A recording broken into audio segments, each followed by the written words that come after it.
She didn't even feel herself hit the floor. 1 second, she was standing in the kitchen, her triplets arguing over who got the last glass of juice. The next, the world went black. "Mama?" 3 small voices, panic rising. One of them grabbed her phone, locked. Another ran to the drawer, the one she had forbidden them to open. Inside was a second phone, old, cold, dead for 5 years. They didn't know whose it was. They only knew it was the only name saved. T.J. June. The man she had erased from her life, and the only man powerful enough to save it. The phone had been dead for 5 years, not powered off, not lost, dead the way only T.J. June knew how to kill something, deliberately, completely, without a funeral. He had kept it anyway.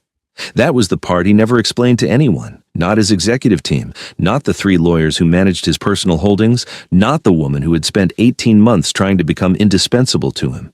He kept the phone because some part of him, the part buried beneath the empire, beneath the reputation, beneath the name that made grown men on 3 continents choose their words carefully, some part of him had never believed she was truly gone.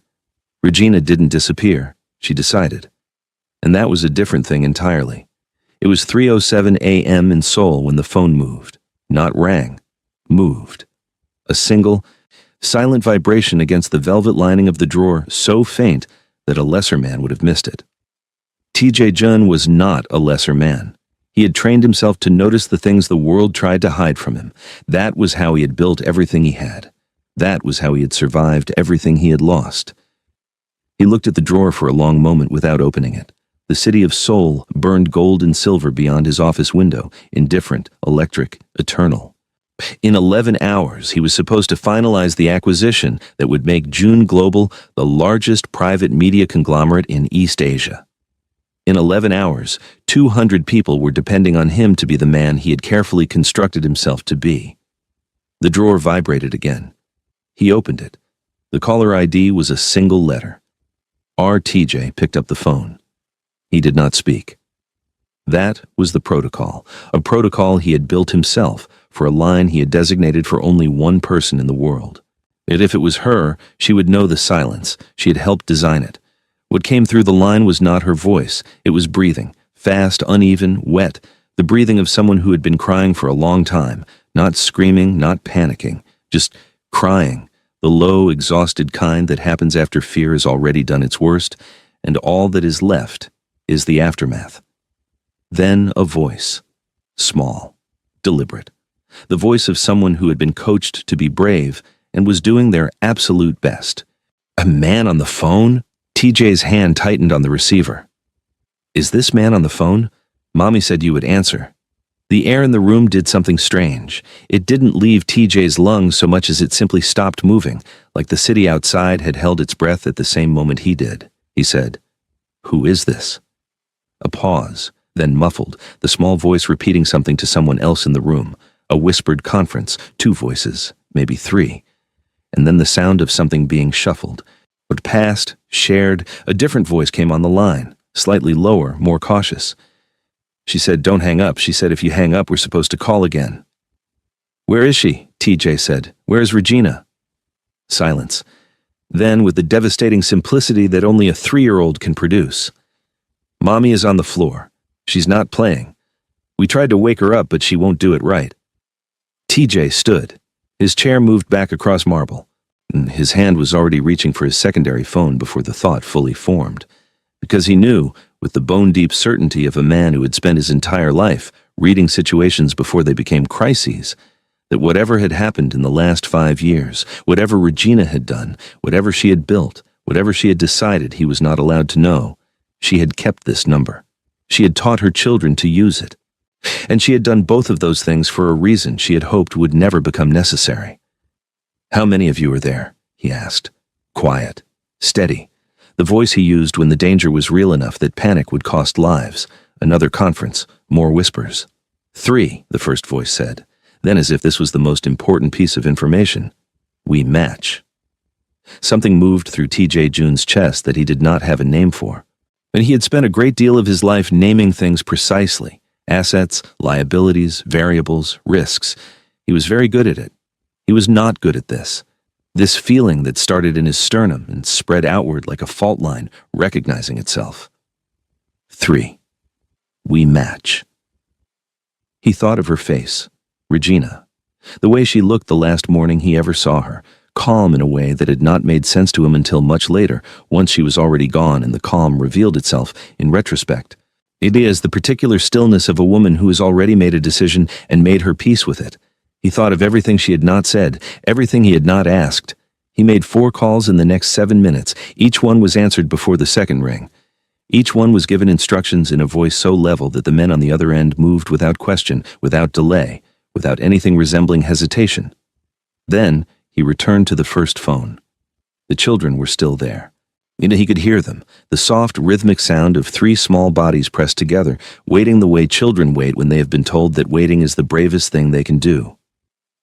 "I need you to stay exactly where you are," he said. "Okay. Don't open the door for anyone. Even if they say Mommy sent them?" He paused at that. Because that question, that specific question, was not a question a 3-year-old invents on their own. That was a question that had been planted, rehearsed, built into them the way survival is built into things that know they are being hunted. "Even then," he said. "Okay, man on the phone." He was already moving toward the elevator. He didn't run. TJ Jun had not run toward anything in 15 years. But what he did in the following 4 hours would register across 3 intelligence networks as an anomaly, a deviation from a behavioral pattern so consistent that several people paid a great deal of money to track it. The man who moved in silence made noise that night. The man who never deviated. And somewhere, in the quiet frost of Syracuse, New York, in a small house full of color and warmth that had gone cold, 3 children sat in a circle around their mother and waited for a man they had never met, a man their mother had described to them in the careful, neutral language of someone trying to prepare children for a truth without letting them feel the weight of it, and they held each other the way she had taught them to hold each other. Like they were enough. Like 3 was a whole number.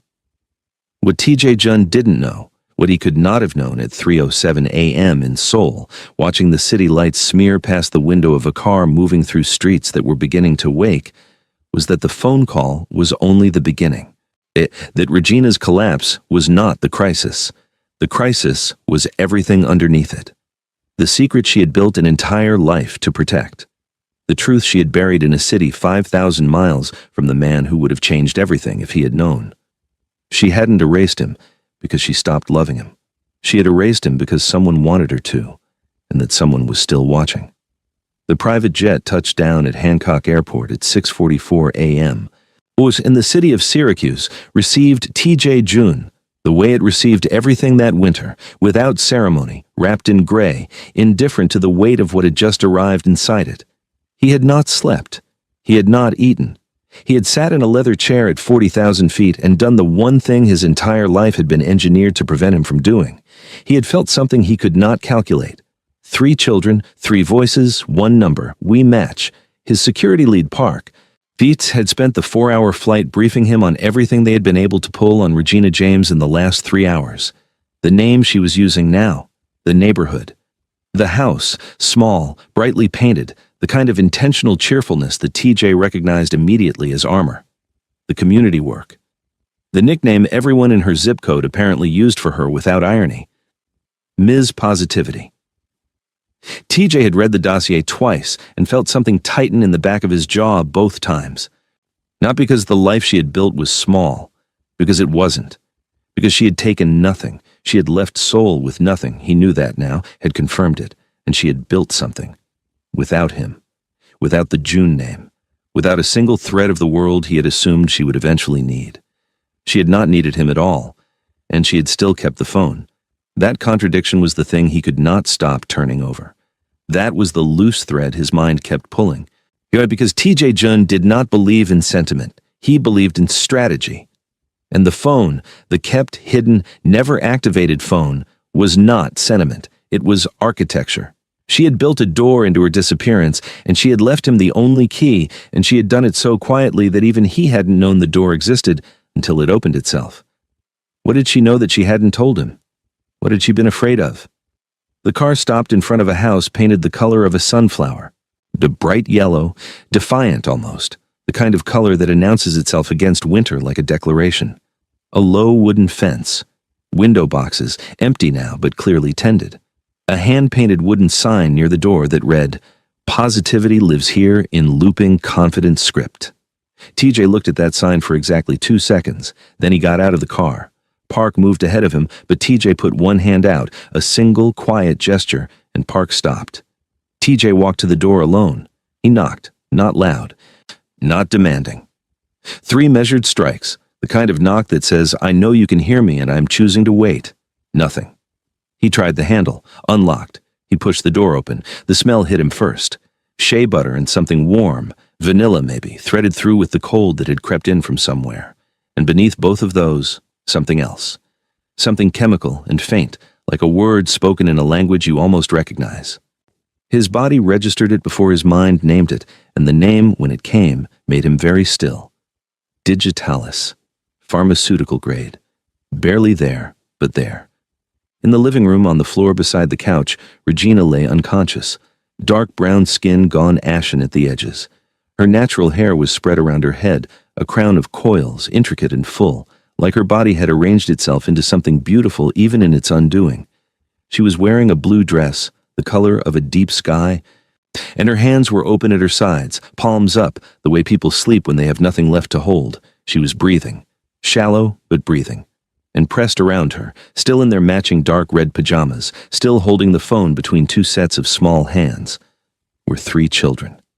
They looked up at him at the same time. TJ June, who had faced boardrooms full of men who wanted to dismantle everything his family had built. He who had negotiated in rooms where the silence was a weapon. TJ June at this moment did not know what to do with his hands. The tallest one, a boy, watchful, with eyes that assessed him the way a much older person assesses a stranger, spoke first. "Are you man on the phone?" "Yes," TJ said. The boy looked at him for a long moment, looked at him the way TJ himself looked at contracts, searching for the clause that would cost him something. "You don't look like a monster," the boy finally said. "Mommy said you were the only one big enough to scare the other monsters." The sentence landed like a hand pressed flat against a wound. She had told them about him. Not warmly, not tenderly, but she had told them. She had built him into their survival vocabulary. She had handed them his number and his name and the context they would need to use both, and she had done it with the calm, as devastating precision of a woman who understood that she was the only line of defense between her children and something she could not fully name to them, but she had named it to herself. He crouched down to their level. It was not a natural posture for him. His body was built for towers, for height, for the particular advantage of being the tallest person in any room. On his haunches, eye to eye with 3 3-year-olds in red pajamas, TJ June felt something crack open in his chest cavity and let the cold air in. "What are your names?" he asked. "Leo," said the watchful one. "Leah," said the second, a girl with a jaw like a small fist, squared and certain, who was looking at him not with fear but with an evaluation that made him feel, somehow, seen. "Luna," said the third, the quietest, the one who had stayed closest to Regina's shoulder, whose eyes were enormous and dark and full of a knowledge that sat far too heavy for a face that small. 3. They matched. They were looking at him with 3 different versions of a face he had seen every morning in the mirror for 34 years. TJ did not allow himself to feel it fully. Not yet. There was work to do first. There was always work to do first. Feel it later, handle it now. He called Park in. He called the private medical team that had followed in the second vehicle. Fardy watched them move around Regina's still body with professional efficiency, checking her vitals, drawing blood, documenting, and he stood at the edge of the room with his arms at his sides and his face composed and his mind moving at a velocity that looked, from the outside, like stillness. The lead medic looked up at him from across the room and said quietly, so the children couldn't hear, "This isn't collapse from exhaustion, sir. Her blood work will confirm. But the symptom pattern is consistent with digitalis exposure," TJ said. The medic stopped. "You identified it. I've seen it before." He had. Once. In a room in Seoul. In a glass of water meant for someone else. He had been 26 years old, and he had arrived 2 minutes too late, and the knowledge of what that looked like, what it did to a body, and how it slowed the most essential rhythm in a person down to a dangerous whisper, had lived in him ever since like a scar that never fully flattened.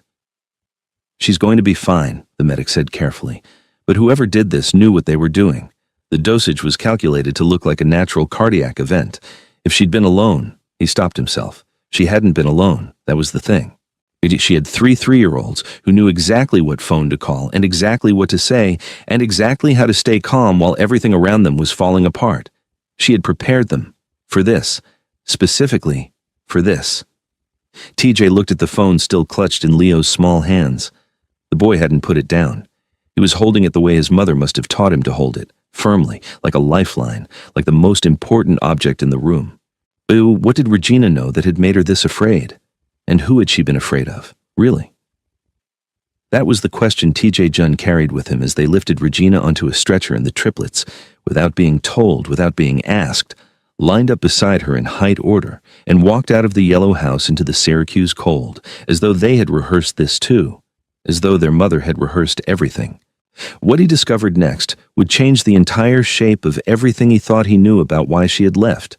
The VIP wing of the hospital had been cleared within 20 minutes of their arrival. Not because TJ Jun had made demands, he hadn't.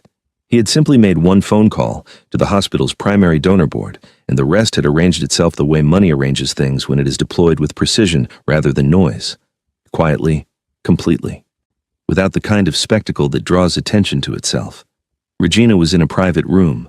The Triplets were in the adjoining suite with 2 of TJ's staff, a woman named Yuna who had 3 children of her own and who had, within 4 minutes of meeting Leo, Leah, and Luna, somehow negotiated a truce based on the existence of a cartoon TJ had never heard of and the promise of dinosaur-shaped food.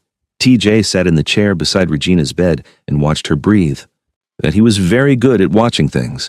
Most people thought of observation as a passive act. They imagined that watching meant waiting, meant patience, meant the absence of action. TJ Jun had built an empire on the opposite truth. Watching was the most active thing he did. It was where everything began. But sitting still beside Regina was a different kind of exercise entirely. She had changed. Of course she had. 5 years did that to people. Softened some things, sharpened others. Do wrote new information into the geography of a face. Her cheekbones sat a little higher, or maybe he had forgotten how high they sat. Her mouth was slightly drawn even in unconsciousness, the expression of a woman who had been solving problems in her sleep for years because the waking hours hadn't given her enough time to solve them all. She was beautiful, in a way that had nothing to do with arrangement. Or it was the kind of beauty that comes from a person occupying their own body with complete authority, from a woman who had decided, somewhere along the line, that she did not require external validation to take up space. Regina had always had that quality. It was the first thing he had noticed about her in Seoul, back when noticing her had still felt like a choice. It hadn't been a choice for very long. His phone vibrated. He looked at the screen. His father's number. He declined the call, set the phone face down on the bedside table, and returned his attention to Regina's face. 3 minutes later, the phone vibrated again. This time it was a text. TJ. What you're doing is theater. Come home. The assets can be processed quietly. Assets. His jaw tightened. He read the word twice, the way you press a bruise to confirm its depth. Then he turned the phone over again, screen down, and did not look at it. The medic's report had come back 40 minutes ago. The digitalis toxicity, sublethal, carefully calibrated, designed to mimic a cardiac event in a person without a prior cardiac history. Whoever had done this was not improvising. They were executing a plan that had been thought through by someone who understood both pharmacology and plausible deniability. This wasn't random. This wasn't opportunistic. Someone had targeted Regina specifically and had done it in a way that would have left no trace if the children hadn't called, if TJ hadn't come, if she had simply been found hours later when the narrative of a young single mother with an undisclosed condition was already available and waiting to be applied. The narrative had been prepared. That was what kept turning over in TJ's mind. The cover story existed before the event, which meant whoever had done this had known enough about Regina's life, her isolation, her independence, or her deliberate distance from any system that might have had a record of her, to design a disappearance that looked like her own body failing her. He was still working through the implications of that when the door opened. He did not look up immediately. He heard the sound, the specific rhythm of sneakers on hospital floor, small, quick, determined, and then a small body was at his elbow. Leah, the squared jaw, the level gaze, the absolute refusal to be unnoticed. "Is she going to wake up?" Leah asked. No preamble, no softening. "Yes," TJ said. "How do you know?" "Because I will not allow anything else." Leah considered this with the gravity of a much older person. She looked at her mother. She looked at TJ. She looked at the way his hand was resting on the bed rail, close to Regina's hand but not touching it, a proximity that was its own kind of statement. "You're angry at her," Leah said. TJ looked at the child. "Why do you think that?" "Because you look at her the way Leo looks at his breakfast, when he wanted something different but he's not allowed to say it." Something moved through TJ June's chest that wasn't quite a laugh but was in the same family, and he pressed his mouth together and looked away from the child before she could register how precisely she had read him. He was angry. He was furious in the low, slow-burning way that was far more dangerous than the kind that flares and extinguishes. But he was furious at Regina for disappearing, furious at himself for not looking harder, furious at whoever had walked into the life she had built with such careful hands and tried to take it apart at the seams. But the fury was not the loudest thing in the room. The loudest thing in the room was Regina's breathing. Steady now, stronger than it had been at the house, the monitors registering a rhythm that was returning, incrementally, to something that could hold her. And the second loudest thing was the question TJ could not shake. Why did she have his number on a burner phone hidden in a velvet box? Not in her regular contacts, not in her phone, in a separate device, encrypted, the kind of phone that required a specific satellite handshake to operate, locked in a box she had presumably told the children about and told them how to use. She had expected something, she had prepared for something, and she had prepared to call him, not the police. Not a family member, not a friend, him, the man she had erased, the man she had walked away from so completely that the first 18 months after she left, TJ had half believed she had never existed at all. The monitor beside her bed beeped once, a slight irregularity, immediately corrected, and TJ's hand moved before he thought about it. It moved across the bed rail and settled, lightly, at the edge of Regina's fingers. Not holding, not claiming, just present. A contact point. The way you place your hand on a wall in the dark to confirm the room still has edges.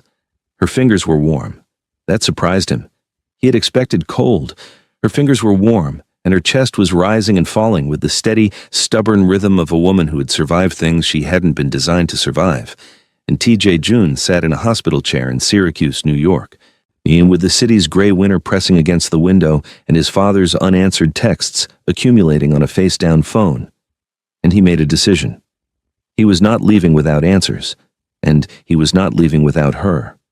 What happened the next morning would change the architecture of his entire world, and she wouldn't even be awake to see it coming. She woke at 4:17 a.m., not gradually, not the slow, a cinematic return to consciousness that people describe when they have never actually been brought back from the edge of something. She woke the way she always woke.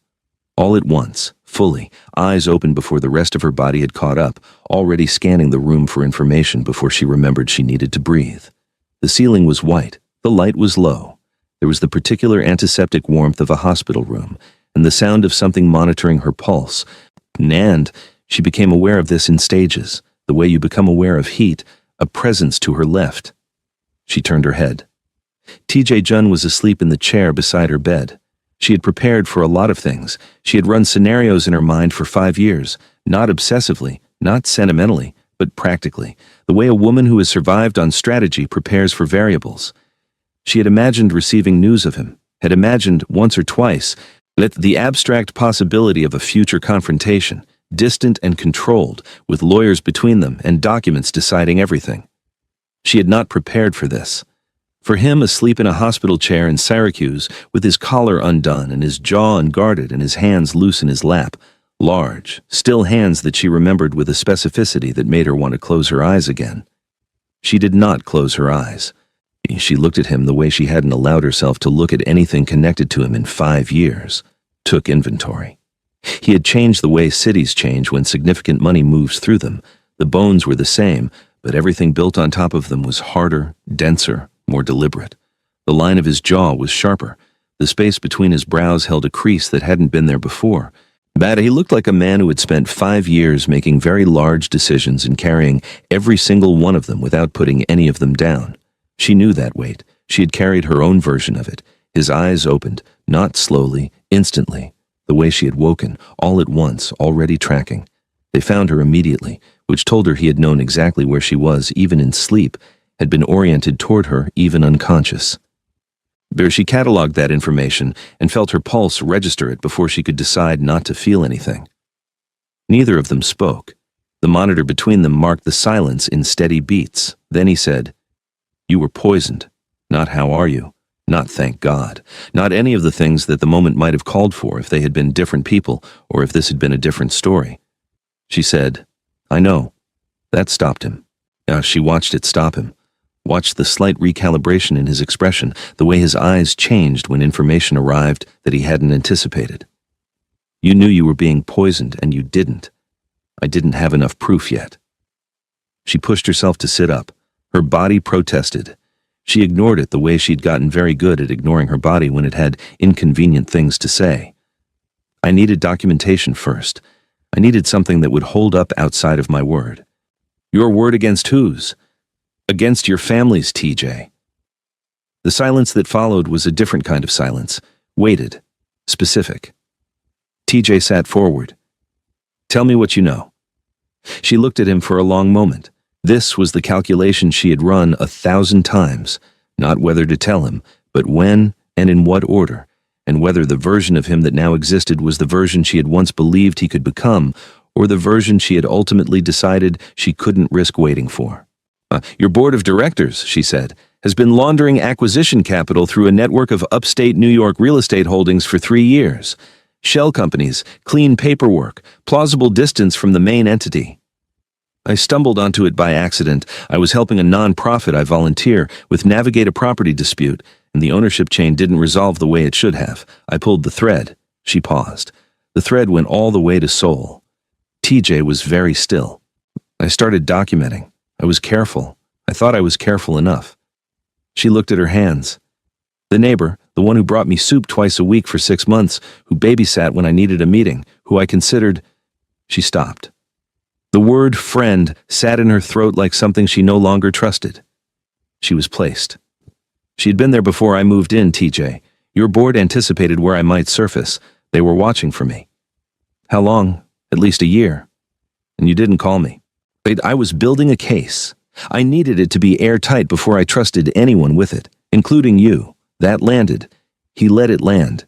He did not flinch from it or argue with it. She registered that, and it registered as information, the way everything he did became data she was always compulsively processing.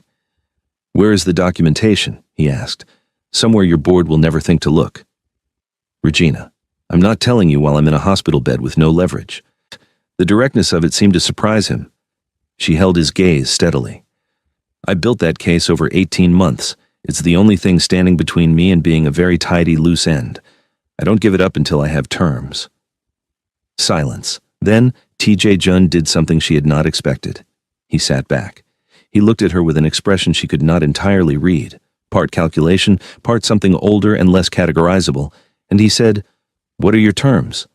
She had prepared for resistance, for the particular variety of arrogance that had once made it so difficult to breathe in the same room as him.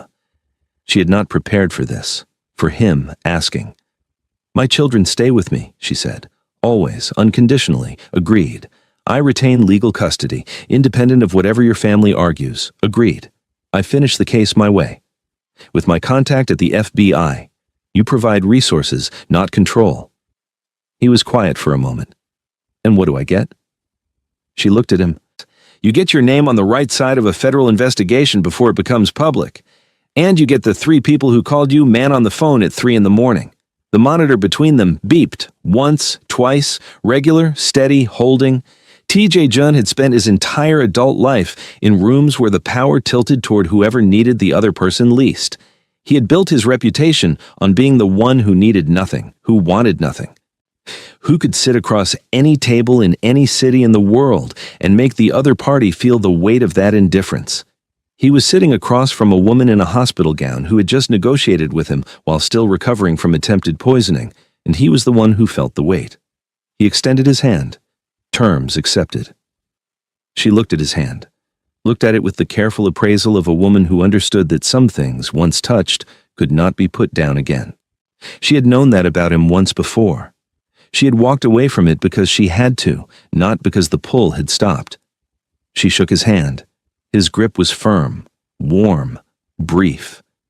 He let go before she had fully processed the contact, which told her everything about how carefully he was managing himself in this room. Good. She was managing herself just as carefully. What she didn't know yet, what she couldn't have known, like lying in that hospital bed in the gray Syracuse dawn, was that T.J. Jun had already made a second set of decisions that went beyond terms, beyond cases and documentation and federal investigations. And those decisions were about to make someone in Seoul very, very afraid. It started with the lights. At 11:23 p.m. on the second night, the hospital's backup generators kicked in a half second after the main grid dropped. Byron, the transition, was jagged enough to wake TJ from a sleep he had only partially surrendered to. His eyes were open before the emergency lighting finished cycling. His hand was already on his phone. 3 missed calls from Park, received within the last 4 minutes. He was moving before he finished reading. Park met him in the corridor with the expression of a man who had very bad information and was choosing how much of it to deliver in the next 10 seconds. The board didn't send a legal team, Park said quietly. They sent an extraction unit, 4 individuals. Hospital security credentials, forged, we think. They came in through the service entrance during the power window. Where are they now? 1 is confirmed on this floor. 3 are unaccounted for. TJ looked at the door to Regina's room, then at the door to the adjoining suite where his staff was with the triplets.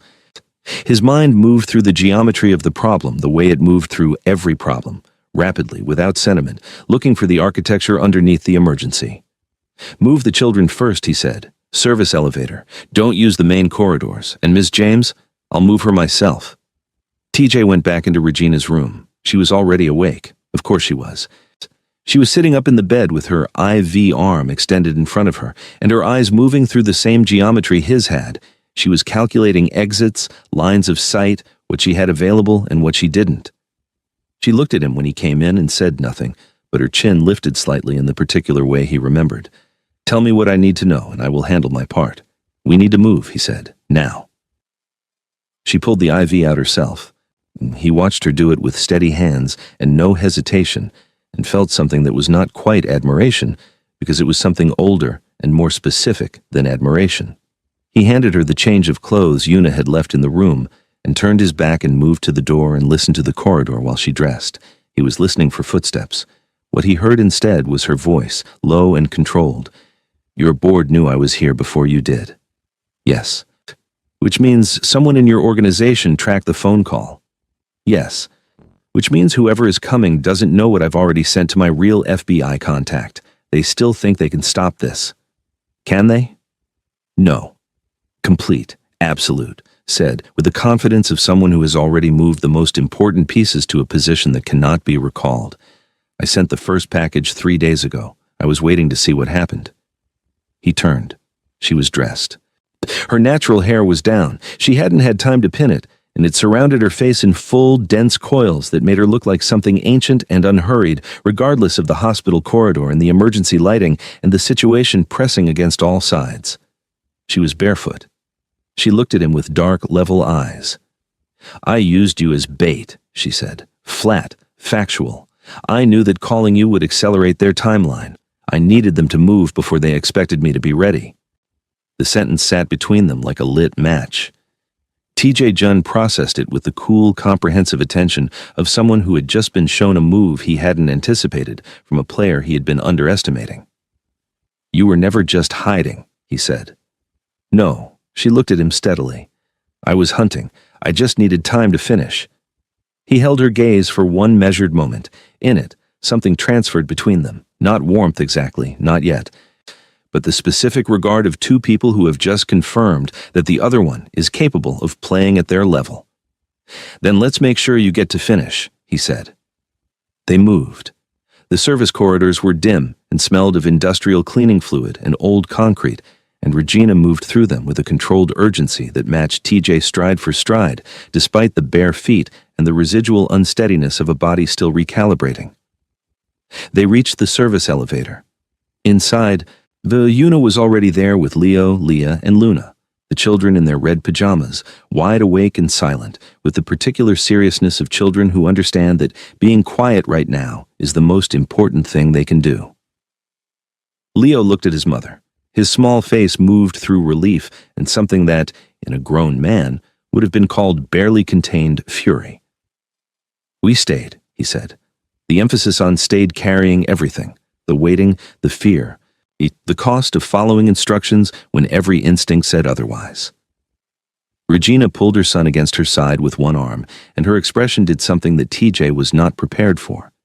It broke briefly, the way a very controlled person breaks when the presence of something they love finally dismantles the last of their composure. And then it reassembled, in the space of 2 seconds. Leo pulled back and looked at TJ. "You came," he said. "You actually came." The elevator moved. On the 3rd floor, the doors slid open to reveal a man in hospital security uniform who was not a hospital employee. TJ registered this in the same fraction of a second that he stepped in front of everyone else in the elevator. The man's hand moved. TJ moved faster. What followed was a contained technical exchange that lasted 11 seconds and ended with the man sitting on the corridor floor with a very clear understanding that he had made a significant miscalculation. TJ straightened his collar. His knuckles were slightly red. He did not look at Regina, but he heard her voice behind him, quiet and steady. "Elevator. Now." He turned. She was holding the elevator door. Leo had one arm around each of his sisters. Leah was watching TJ with those square jaw level eyes. Luna was holding her mother's hand. They moved. They reached the parking structure at B2 level and the convoy of vehicles that Park had repositioned within the last 8 minutes. And as the doors closed and the cars began to move through the pre-dawn dark of Syracuse, TJ felt the architecture of the situation shift beneath him the way tectonic things shift. Slowly, completely, with no possibility of return to the previous configuration. Regina sat across from him in the vehicle. The triplets were already asleep against each other, arranged in a row with the practiced efficiency of children who had been sharing space since before they could negotiate it. She was watching him, straight on. She had been watching him since the elevator, and he had been pretending not to know it. "You're not what I told them you were," she said quietly. "Man on the phone. What did you tell them I was?"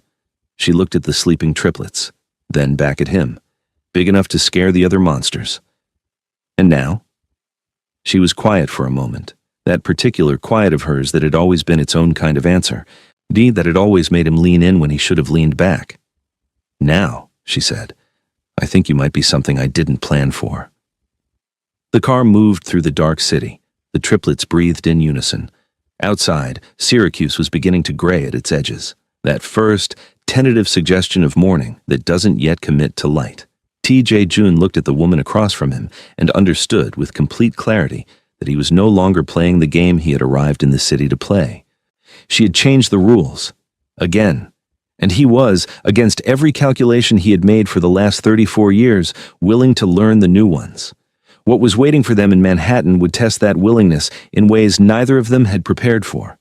The Manhattan penthouse was the kind of silence that cost something. Not quiet, silence. The specific engineered absence of the world that only extreme wealth can manufacture. 42 floors above the city. Behind glass that filtered the light into something cooler and more controlled than natural light had any right to be.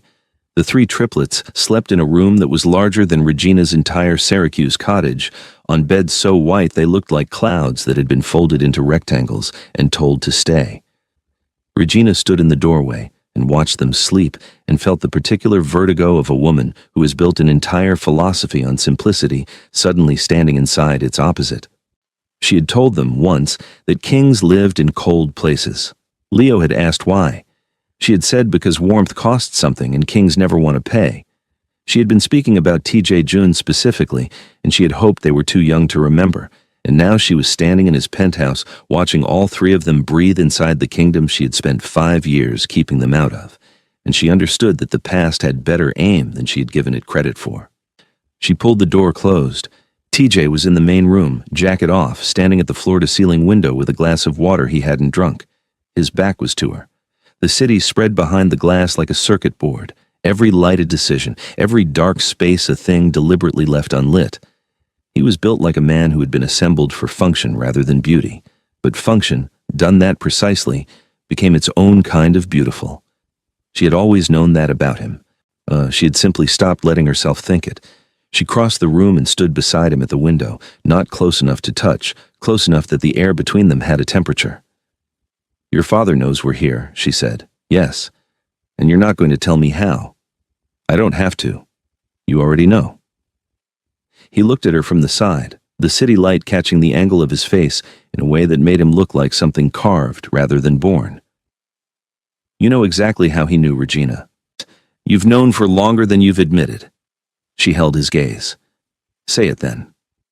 "The FBI contact you used," he said, turning to face her fully. "His name is Marcus Webb.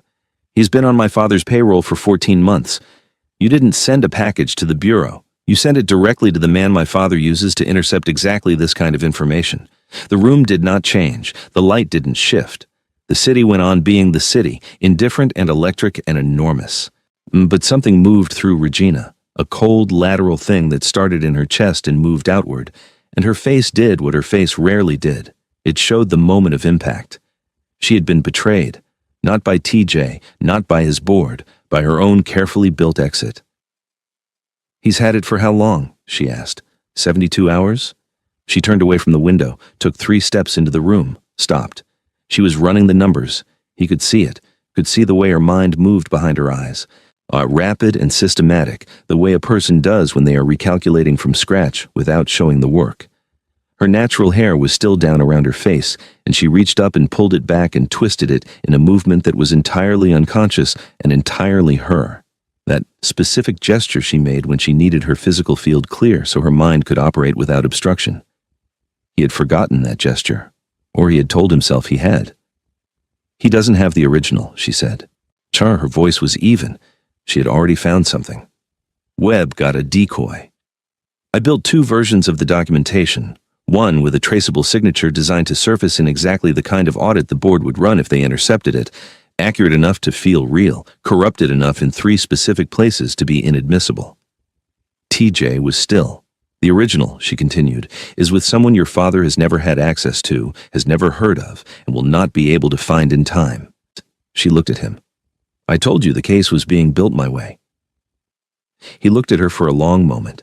In the particular silence that followed, something shifted between them. The weight distribution of the room changed, the way a scale changes when you remove something from one side and add it to the other. He had arrived in Syracuse believing he was rescuing her. He understood now, with complete and somewhat humbling clarity, that the timeline of her operation had never included rescue as a variable. He was not the cavalry. He was a piece she had moved into position, and he was not angry about it. That was what surprised him. "Who has it?" he asked. "Someone who will only release it to me. In person. On my timeline." She met his eyes steadily. "Which means I need to still be standing when that timeline arrives, which is why I called you." He walked toward her. Not fast. He never moved fast when the intention was weight rather than speed. He stopped close enough that she had to choose to hold her ground, and she did, chin level, eyes direct, the gold undertones of her dark skin catching the warm interior light in a way that made her look for just a moment like something illuminated from inside. "You used me," he said, low. Without accusation, which was almost worse than accusation. "I needed someone the board would respond to." She didn't look away. Someone whose presence would force their hand before they were ready. You were the only person on the planet who qualified. Because of the children. Because of who you are. A pause, fractional, almost imperceptible. "The children are why I kept the number, but you are why it worked." The space between them was doing something that neither of them was naming. It had a pressure, like weather. It was like the particular atmospheric change before something decisive happens, and the air knows it before the people do. He reached out and adjusted the twist of her hair, a single, deliberate contact, his fingers grazing the back of her neck for 1 second before he stepped back. Not a claim, not a question. Something more precise than either. A reminder of what his hands remembered even when the rest of him was trying to make decisions. She felt it move through her in waves she refused to show. "I need access to your secure server," she said. Her voice was the same. She was very good. "I know," he said. He was already moving to the desk. What neither of them said, what sat in the room between the window and the desk and the sleeping children, and the weight of 5 years of deliberate distance was that the calculation had changed. That the board and the documentation and the FBI and Marcus Webb were all still real and all still urgent, and none of them were the most dangerous thing currently in this room. The most dangerous thing in this room was that neither of them had moved to put more space between them. What she found on that server would break something open, not in the investigation, in her. And it would confirm the one thing she had spent 5 years refusing to believe about TJ June. He had known where she was, not for 5 years, not for 3, but for long enough that the question of why he hadn't come would demand an answer she wasn't sure she was ready for. She found the file at 2:09 a.m. It was not hidden, or rather, it was hidden the way things are hidden by people who have access to very sophisticated concealment and choose, for reasons of their own, to use only moderate concealment, as though some part of them wants the right person to find it. She was in the study. The rest of the penthouse was quiet. TJ had gone to take a call in the far room, his voice occasionally audible through the door as a low, controlled frequency that told her the call was significant and the person on the other end was being managed rather than conversed with. The triplets were still sleeping. She was on his server, navigating through the directory structure with the focused, methodical attention of someone who has learned to read information architecture the way other people read faces. The file was labeled with a date, a Syracuse date, 14 months ago. She opened it. It was a surveillance log, not aggressive, not the kind that comes from an intent to harm or control, the kind that comes from someone who has deployed a quiet resource at a careful distance and instructed that resource to observe and report and do nothing. There were photographs, her street, her cottage with its yellow paint, the triplets in the garden, small, bright figures against a gray upstate sky, their matching dark curls catching the light. Her, in the front garden, kneeling in the dirt with her hands in the soil, her braids pinned up and her face turned slightly toward the sky the way she does when she is deciding something. He had known, not everything, not the documentation, not the plan, but her. He had known where she was. Ood had been watching over her from a distance that maintained her ignorance of him and had told no one. Not his father. Not his board. The file had an annotation at the bottom in TJ's own access log, dated 13 months ago. Do not engage. Keep only. She is safe. That's enough. She sat with that sentence for a long time. He could have come. He had known where she was, and he had chosen, 13 months ago, not to come. When he had watched her be safe, and decided that her choosing to be without him was something he had no right to override, and he had swallowed that decision whole, and said nothing, and kept watching from a distance, and called that enough about a version of enough that clearly wasn't. She heard the door of the study open. She did not look up. TJ came into the room and saw immediately that she had been in the directory. She had not tried to hide it. He stopped in the middle of the room. Said nothing. You knew, she said. Not accusation, not even hurt exactly. Something more complicated. The voice of a woman whose entire strategic framework has just had a key variable re-entered. Yes. How long? 14 months ago, my system flagged a property search in Syracuse, matching a behavioral pattern I had set an alert for. A specific combination of choices, neighborhood, payment structure, radius from a public park, the kind of choices a particular person would make. He paused. You make choices with a signature, Regina. You always have. She finally looked at him. And you just watched. You left, he said simply. You made a choice. I wasn't willing to unmake it for you. The room was very quiet. That's the most infuriating thing you have ever said to me, she said, and you have said some genuinely infuriating things. Something moved in his expression, not quite a smile, the ghost of one, the structural implication of one without the full commitment. I know.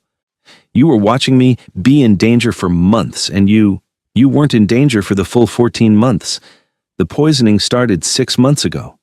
When I flagged the change in the surveillance pattern, I accelerated the alert system. He held her gaze. 3 weeks ago, my system picked up a pharmaceutical purchase in your zip code consistent with a digitalis derivative. I was already planning to come. She stared at him. You were already planning to come. And then the phone rang and you beat me to it. The not smile again. Controlled. Almost wry. You are always 6 steps ahead of where I think you are. Regina looked at the screen. at the photograph of herself in the garden with her hands in the soil and her face turned toward the sky. She looked at it for a long time. "The children," she said, "in those photographs. Did you?" "Yes." One word. And in it, the weight of 14 months of a man looking at images of 3 children who looked like him and choosing over and over not to arrive uninvited into a life that had decided to be built without him. She stood. She crossed the room, and TJ held still the way he held still when something important was happening that he could not control. And she stopped in front of him close enough that she could see the specific tension in the muscles along his jaw, the controlled holding of a man who has run out of calculated moves and is now operating on something older than strategy. She put one hand flat against his chest, not gentle, not romantic, deliberate, the way you put your hand on something to confirm it is real. His heart was very loud. "You should have come," she said. "I know." His voice was lower than she remembered it being capable of getting. "I know, Regina. I needed you to come." She said it the way people say the most honest thing, quickly before the mind can object, not to fix anything, not to take over. "I just needed, I know." He put his hand over hers, held it there against his chest, against the loud, inconvenient, completely unstrategic truth of what his body was doing in this room with her this close. "I know what you needed. And I made a decision I thought was right, and I was wrong. And I'm here now." She looked up at him. He looked down at her. The air between them was no longer just temperature. It was every unanswered conversation, every erased contact. Every night she had not let herself think about him. Every morning he had looked at a surveillance photograph and told himself that her being safe was enough when it had never, not for a single day, been enough. It was 5 years compressed into a room, into the distance between a hand on a chest, and a decision neither of them was quite making yet. She didn't step back. He didn't move forward. They stood in the suspended gravity of 2 people who have been here before, in this exact space between restraint and ruin, and know exactly what it costs to cross it. Then she said very quietly, "When this is over, TJ." His jaw tightened. He understood what she meant. Not yet. Not while everything was still burning.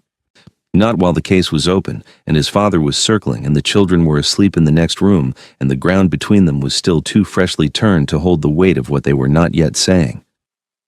"When this is over," he agreed. His voice was low enough that it felt like a secret. He let go of her hand, slowly, the way you set down something fragile. He stepped back. He picked up his phone from the desk. He walked to the door. At the threshold, he stopped. Without turning, "I didn't come because you chose to leave, but I never stopped choosing you." He left the room. She stood alone in the study, her hands still warm where his had been, the city burning 42 floors below her, and she pressed her eyes closed and breathed and breathed and breathed. The call that had been coming arrived the following morning, not from TJ's father's number, from a concierge desk in the hotel 2 blocks away. A message delivered through the kind of intermediary that powerful men use when they want a conversation to have no record. The senior chairman of June Global had arrived in New York and was requesting a meeting with Regina James, not with TJ, with her. She knew in the way she had always known things that other people discovered too late that this was not a request. It was a move. And she knew, with equal certainty, exactly what her countermove was going to be. She called TJ, told him. His response was a silence so complete she could feel its temperature through the phone. Then he said, "He doesn't get to be in the same room as you." She said, "He already thinks he's in control of this meeting. Let him keep thinking that." Another silence. Shorter. The kind that means someone is updating their assessment. "You want to use him," TJ said. She said, "I want him to use himself." There's a difference. They met the senior chairman at a private dining room in a Manhattan hotel, the kind of room that has no windows and very thick walls, and a staff trained to see nothing and document less. TJ's father arrived precisely on time because men like him understood that lateness was theater and precision was dominance. He was compact and silver-haired and wore his authority the way a person wears skin, not as something applied, but as something intrinsic. That he looked at Regina the way men of his generation and his world looked at women who had complicated their plans, not with hatred, but with the particular cold appraisal of someone deciding how much something is worth. He did not look at TJ when he entered. He looked at TJ when he sat down, and what passed between father and son was not a greeting. It was a reconnaissance. Regina poured the tea herself, set a cup in front of each of them, sat down and folded her hands on the table with the serene composure of a woman who has decided that this room belongs to her, regardless of whose name is on the reservation. The senior chairman looked at her for a long moment. Then he said, in English that carried no accent, because he had spent 40 years making sure it didn't, "You are very composed for someone in your position." She said, "And what position is that?" "A woman," he said. "She who is sitting between my son and everything he is about to lose." TJ moved. Regina put one hand on the table, not touching him, but visible to him, the gesture a restraint and a communication simultaneously. "Stay, I have this." The senior chairman watched the exchange with sharp eyes, and something shifted in his expression, something that might have been, in a man with more flexibility, surprise. "With respect," Regina said, "your timeline is already over. The documentation your associate Marcus Webb retrieved is a decoy. The original has been in federal hands since yesterday morning." She paused. "I imagine your sole office is having a complicated day." The senior chairman's stillness was the particular stillness of a man who has just heard something he did not have time to disbelieve. She continued, "The 6 board members who will be named in the first filing know who sent the poisoned food through my neighbor. Thus they will say so when it benefits them to say so, and it will benefit them very shortly." She looked at him with eyes that held nothing he could use, no fear, no anger, no negotiable emotion of any kind. "The neighbor," she added, "is currently speaking with investigators in a federal building 12 blocks from here. She has been speaking with them since 6 this morning." The senior chairman looked at TJ for the first time since sitting down. And TJ was watching his father with an expression that was not anger and was not satisfaction. It was something more final than either. It was the expression of a man who has spent his entire life inside a structure and has just chosen to walk out of it. "This is what you chose," the senior chairman said. His voice was quiet. "Over your name, over what I built." TJ said, "You built it on the wrong things. I'm building something that holds." The senior chairman stood. Because he was still composed, men like him did not unravel in hotel dining rooms. They simply became colder, more economical, more remote. He looked at Regina one final time. She returned the look with the steady attention of a woman who has already won and is simply waiting for the other party to understand it. Whatever he was looking for in her face, he did not find it. He left without another word. The door closed behind him with the quiet, definitive sound of something ending. TJ exhaled. It was a long exhale, the kind that carries years inside it. Regina poured more tea, set a fresh cup in front of him. He looked at it, then at her. She was sitting with one shoulder slightly turned toward him, her braids pinned up and her jaw set and her eyes already moving forward to the next thing. Because that was what she did. She was always already at the next thing, always 3 moves ahead, always carrying the weight of her own intelligence with a steadiness that made him feel, not in the truest sense of the word, met. He had faced presidents. He had negotiated with men who had the authority to end careers and the disposition to enjoy it. He had sat in rooms where the air itself was hostile and held himself together through sheer architecture of will. He had never felt as precisely seen as he felt when Regina James was simply sitting across a table from him, thinking. "You knew she had been speaking with investigators since 6 this morning," he said. "How did you arrange that before this meeting?" "Yes. You let him make his move so you could document it." She looked at him. "I needed him in a room. I needed him to threaten me in front of a witness." She tilted her chin toward the barely visible lens of the room's security system, which she had noted within 30 seconds of entering, and which TJ now understood she had confirmed was recording before she had sat down. "Everything he said in this room is on record now." TJ Jun looked at the woman across the table from him and felt something so uncomplicated and so enormous that he had no framework to contain it. Not desire, though that was present, and had been present since she had walked into the room in a burgundy coat with her braids up and her face composed. Not gratitude, though that was there too, deep and genuine and humbling, something more than both. The specific feeling of standing beside the right person at exactly the right time, which is a feeling most people search for their entire lives and many never locate. He reached across the table and covered her hand with his. She looked at him. Then, slowly, she turned her hand over and let his fingers close around hers. "When this is over," he said quietly. She looked at him for a long moment. The city moved somewhere beyond the windowless walls. Somewhere in a federal building 12 blocks away, a woman was saying things into a recorder that would dismantle a structure built on the assumption that some people could be made to disappear quietly. She said, "Almost over." And for the first time in 5 years, she smiled at him, not the composed, controlled expression she deployed as armor.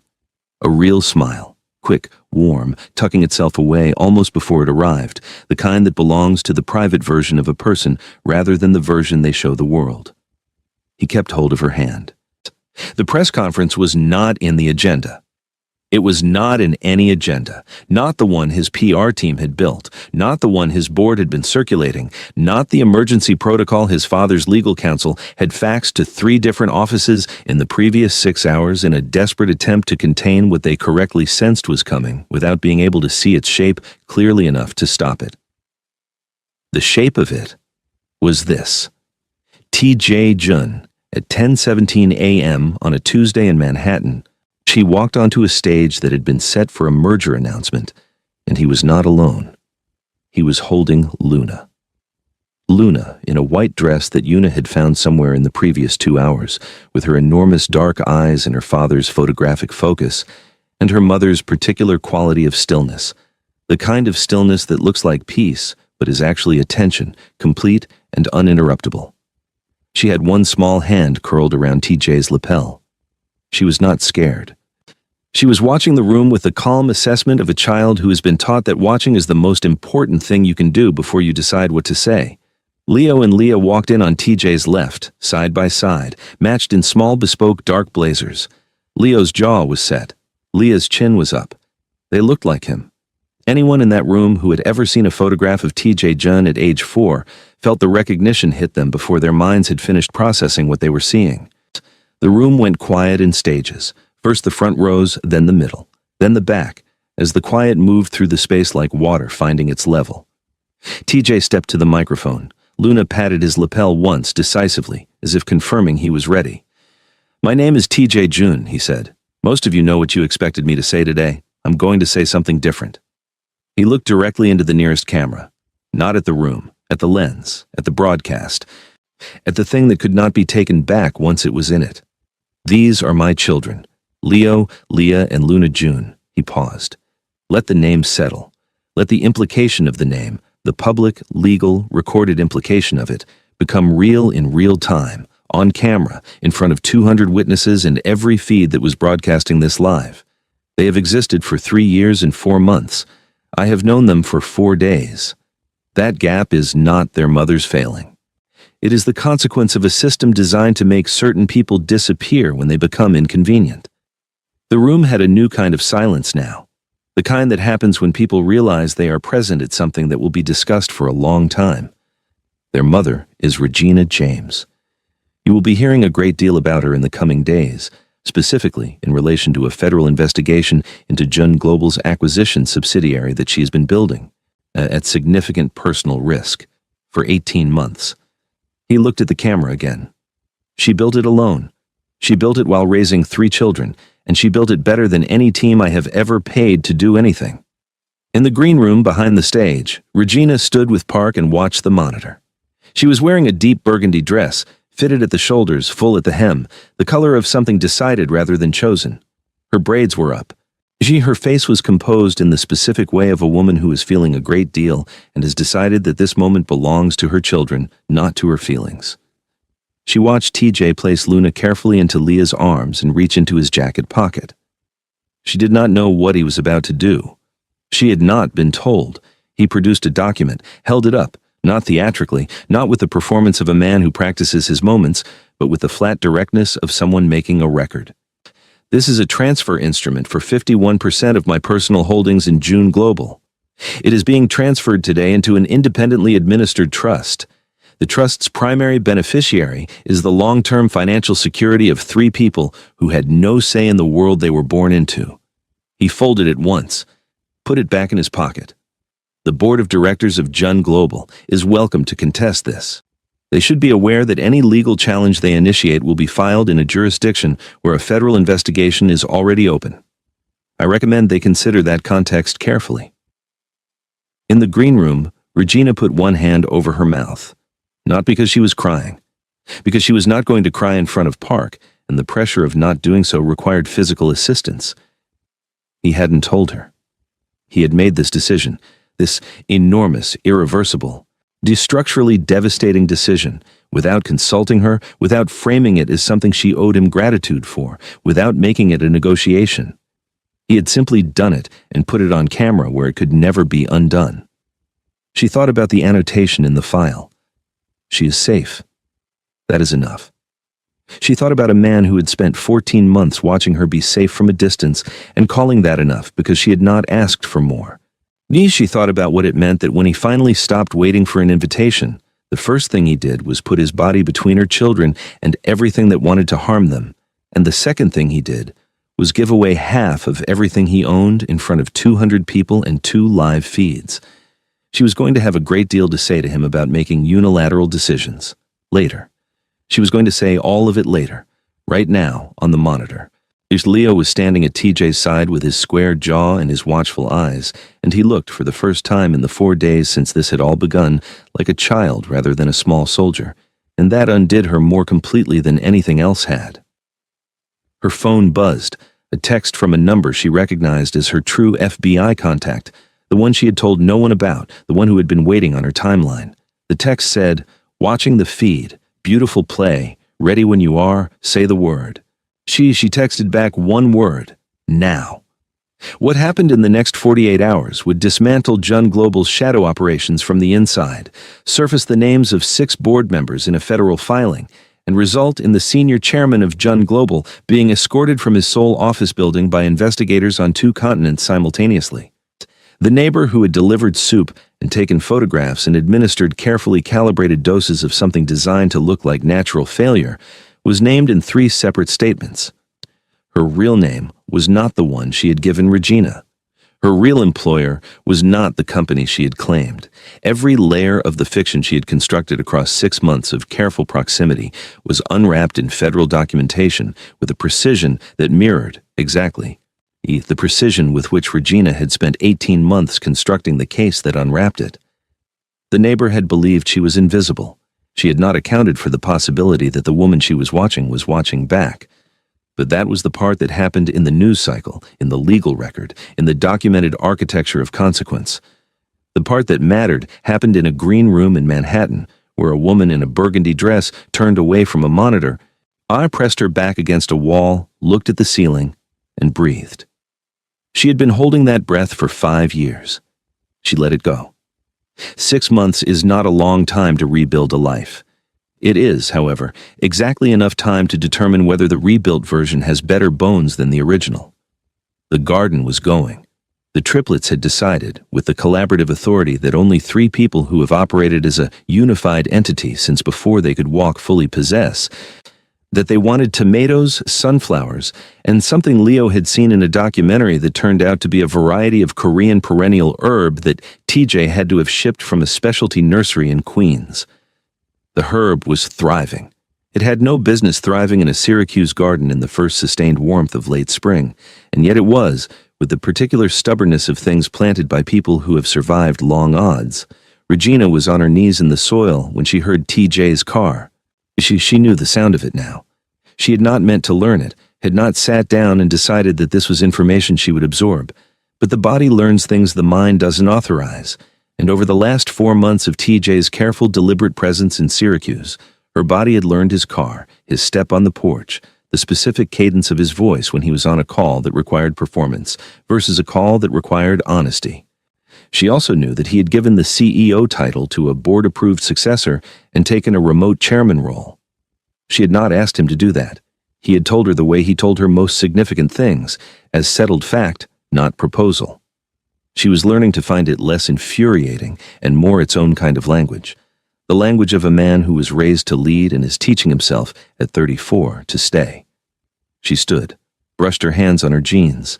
He watched him come around the side of the house, because he always came around the side, never the front, and she had never asked why, But she understood it was because the front door of this house belonged to the life she had built alone, and he was choosing not to claim that entrance. He was in a light gray shirt, sleeves rolled to the elbows. He was not trying to look casual. He was simply in the particular way he had always been, exactly as much as he was and nothing else. He stopped a few feet from her. In his hand was a bouquet of yellow flowers, not roses, sunflowers, fresh ones, the kind you get from a market on the corner rather than a florist. She registered the distinction immediately and felt something move in her chest that had no clean name. "The tomatoes are coming up," he said. "Finally," she said. "Leo has been checking them every 2 hours." "I know. He sent me a progress report." She looked at him. "He texts you progress reports. Daily." When something warm and slightly undone moved through TJ's expression, the expression he had developed in the last 4 months that she thought of as his Syracuse face, distinct from every other face she had ever seen him make, unguarded in specific places, still controlled in others, a work in progress. Luna also sent me a drawing of a tomato. It looked more like a planet, but I told her it was an excellent tomato. Regina took the sunflowers, held them, but looked at them in the way she looked at things that required her to decide what she felt before she responded. "We got the final filing confirmation this morning," she said. "Webb has been charged. The 6 board members are cooperating." "I know. My lawyers called at 6 a.m. He looked at her. "How do you feel?" "Tired," she said. "Honest, relieved, tired of being relieved." She looked up. "Like I can finally hear the house without something underneath the quiet." He nodded. He understood what she meant. She could see that he understood it, and she could also see that he had his own version of it, his own quiet that had now stopped having something underneath it. And they looked at each other across the particular knowledge of 2 people who have survived the same storm from different positions. "I want to show you something," he said. He reached into his pocket and produced the phone, the satellite phone, the black encrypted, a velvet box phone that had started everything, the one that had been silent for 1,825 days and then screamed back to life at 3:07 a.m. and changed the architecture of 2 lives and 3 small ones simultaneously. She looked at it. "I thought you left that in Manhattan. I came back for it." He held it in his palm, face up, between them.